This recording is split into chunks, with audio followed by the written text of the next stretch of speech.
കുത്തുകൂടുകയാണോ? എടാ കുത്തുകൂടണ്ടടാ, രണ്ടുപേരും കൂടി എന്നെ കുത്താൻ വരിക. പോത്തിന്റെ ചെവിയിൽ വേദം ഓതിയിട്ട് കാര്യമില്ല എന്ന് പറഞ്ഞിട്ടില്ലേ? ഞാനൊന്ന് വേദം ഓതി നോക്കട്ടെ, എനിക്ക് പണി കിട്ടുമെന്ന് അറിയില്ല. വഴക്കൊന്നിനും പരിഹാരമല്ല, അതുകൊണ്ട് കുത്തുകൂടണ്ട കേട്ടോ, കുത്തുകൂടണ്ട കേട്ടോ, കുത്തുകൂടണ്ട കേട്ടോ, കുത്തുകൂടണ്ടടാ. കണ്ടോ, കാര്യം പറഞ്ഞപ്പോൾ മനസ്സിലായി അല്ലേ? കുത്തുകൂടണ്ട കേട്ടോ, നീ കുത്തുകൂടണ്ട, കുത്തുകൂടണ്ട. ഓക്കെ, അപ്പോൾ വേദം ഓതാ.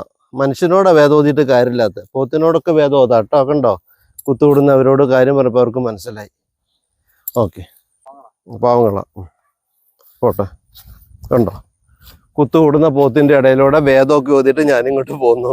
പക്ഷെ ഇത് വഴക്കൂടുന്ന രണ്ട് മനുഷ്യന്മാരെടുത്തോട്ട് വേദം ഓതാൻ നോക്കിയാൽ നടക്കുമോ? നടക്കില്ല. ഇണക്കുള്ള ജീവി, ഇണക്കുള്ള ജീവി കേട്ടോ. അവർക്ക് അറിയാം അവരെ ഉപദ്രവിക്കാൻ വന്നല്ല എന്ന്.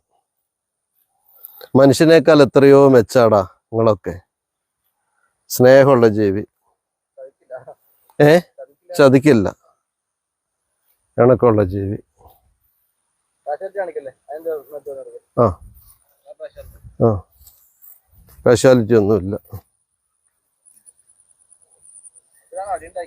ഇവരാണ് അടി ഉണ്ടാക്കിയത്. അപ്പൊ ബായ്. അപ്പൊ കേൾക്കുക, അപ്പൊ മനസ്സിലാക്കുക, പോത്തിന്റെ ചെവിയിൽ വേദം ഓതിയിട്ട് കാര്യമില്ല എന്നൊക്കെ പറയുന്നത് വെറുതെയാണ്. കാര്യം പറഞ്ഞപ്പോൾ പോത്തിന് മനസ്സിലായി.